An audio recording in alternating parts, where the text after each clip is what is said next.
Hey guys, today we're taking a look at my alien deck. I had an alien deck for a while, but I decided to update it and change a lot of things around, make it a bit stronger. So aliens are all about generating these A counters that kind of allow you to activate effects and allow you to weaken the opponent's monsters, and I think they're a really cool archetype. So first off, we have Alien Warrior, a very good beater in this deck, 1800 attack, and when it gets destroyed by battle, you put up A counters on your opponent, which is very, very annoying for them to deal with after taking down one of your stronger monsters. And then Alien Ammonite, really, really good, just giving you free synchroing because you can summon aliens from the graveyard, which is how you bring out their boss monster. Alien Overlord, very, very good card. So it's a single tribute, but you usually won't use that because you can just remove 2 A counters from anywhere and special summon hit.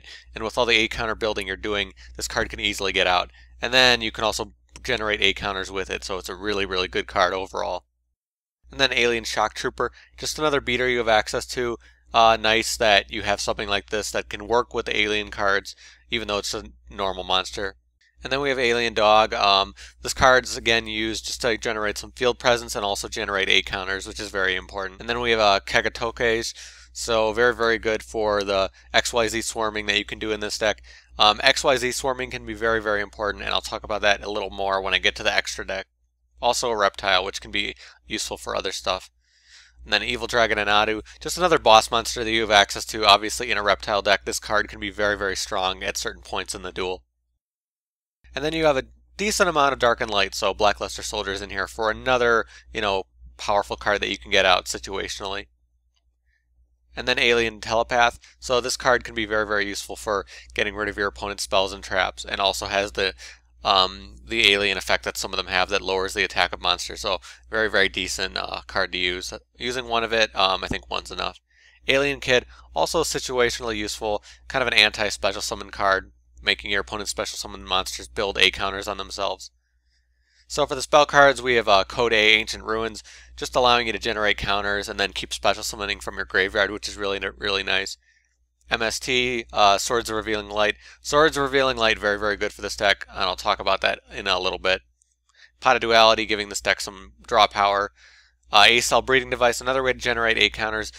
Some decks don't run this. I currently am. I just like the idea of being able to build A counters without using monsters at some points, but up to you. And then Dark Hole, and then we also have A-Cell Incubator, which is very, very nice, allowing you to kind of generate A counters when A counters get removed, which is very, very cool. And then one Mysterious Triangle, nice to be able to destroy a monster and giving you access to special summoning so you can, bring out more monsters and XYZ summon.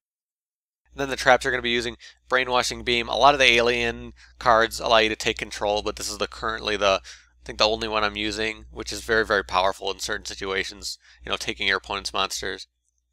Offering to the Snake Deity, just a very, very useful card overall. And then Planet Pollutant Virus, very, very good, kind of like a Dark Hole. You tribute one of your monsters and just wipe your opponent out, but only if they don't have A counters. Very good when you run out of A counters. The thing about this deck is that it benefits a lot from A counters being on the field. So when you have a card like this, it's kind of like an alternative. If you have A counters on the field, you have more stuff you can do, but if you don't, you have this card in case, which is really, really good. And then other than that, just staple traps, not much to say there. And for the extra deck, so we have Underworld Fighter, Balmung, Catastor. 5 stars are the easiest synchros you'll be getting out, but you can still get out 4 stars like Armory Arm and him. And 3 Cosmic Fortress, Gol'gar. So this is kind of the star of the deck. He has a few different effects. He returns face-up spell and traps, and then he puts A counters on, and he can also destroy cards with the A counters that are on the field. So very, very powerful card. And because he can return spells and traps, you can really, really annoy your opponent, and you can reuse a lot of powerful cards. So this makes Swords of Revealing Light much more powerful. This makes, any continuous spell or trap very, very powerful because you can keep reusing them and doing a bunch of different things with them. So this card, just in general, gives you a lot of different things you can do with it, and it kind of shows, in your build type which cards you want to use and how it'll be useful for you. But again, it combos so well with certain cards and gives you destruction ability. And then we have Black Rose Dragon, just able to get out with Alien Ammonite and Gol'gar. For the XYZ, we're going to have a lot of interesting 4 stars. So King of the Feral Imps, very, very important for this deck. So you can use King of the Feral Imps to dump an alien and then get Alien Ammonite, and then you'll pretty much guarantee Gol'gar very, very quickly. A very good card in this deck. So that's why I'm running 2 of it. Even considered 3, but I think 2 is fine. And then just a variety of other 4 stars, you know, Fairy King with your Earth monsters, Diamond Direwolf, the 2 new XYZs that are pretty powerful, Exciton Knight and number 101, and then just a few of the staples. So for the side decks in my videos are just recommended cards that can also work with the main deck. It isn't necessarily a side deck for matches. So I just put in some of the other alien cards here that you can take a look at if you want to think about how you're going to run this deck. So Yugioh, the idea behind this card is that it builds up 8 counters and you can bring it out with 1 tribute if that monster you're tributing is your opponent's monster. So with the alien kind of control cards, this card can be very, very powerful. Alien Mother is an interesting one, but you know, tributing can be kind of annoying with this deck. Still can be pretty useful, allowing you to take your opponent's monsters after they get destroyed, kind of like Arcana Force Chariot, but only when they have 8 counters. And then Alien Psychic is just an interesting one, just kind of locks down your opponent, but I'm not that interested in it. And then Alien Mars, another thing that kind of annoys your opponent. Monsters with 8 counters can't use their effects, which is very annoying. Then Honest, there's a decent amount of light monsters in this deck, but not enough to warrant Honest, in my opinion, but it's up to you. Shining Angel can help you search out some of the light aliens.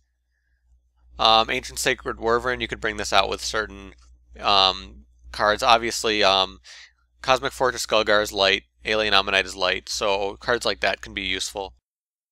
Some of the spell cards that could be useful, Acel Scatterburst, just to kind of make use of a monster that's going to get destroyed and just bring out 8 counters onto the field, can be very useful. Solidarity, a lot of reptiles in this deck, but I'm not sticking to the reptiles.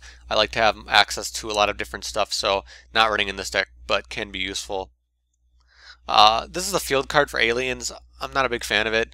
Just your opponent loses 300 during damage calc. Not a big fan of it, but can be useful. And then some of the other traps that can be useful. Alien Brain, I was really close to putting this in my deck, just allowing you to take control of your opponent's monsters really easily. Call the Haunted can be really, really good for this deck. Again, because of how Gol'gar works, you can reuse Call the Haunted, which is really, really cool. Damage equals Reptile, kind of the same thing. You can reuse it, and it allows you to kind of bring out whatever aliens you want. Mass Hypnosis, another alternative to Brainwashing Beam, can be really nice for taking huge control of the field. And W Nebular Meteorite, just useful to bring out Yugioh, so that's one thing you could do. But so that's my alien deck. It's a lot of fun to play. It takes a lot of managing of 8 counters in the field, and it's really interesting how it works, but I have a lot of fun with it. If you guys have your own alien decks, you can post below. Let me know what cards you use. There's a lot of different builds you can do with this deck because of all the continuous stuff you can do with it. If you like this video, you can subscribe or hit the like button. I'd really appreciate it. If you want to see more decks from me, there's a playlist in the description that has a list of all the decks I've made so far. And there's another playlist in the description that has a list of all the decks I've made for this current ban list, so check those out. If you want to talk to me, follow me on Twitter, all that cool stuff, you can check the contacts that are in the description as well. But thank you guys for watching. I'll see you later.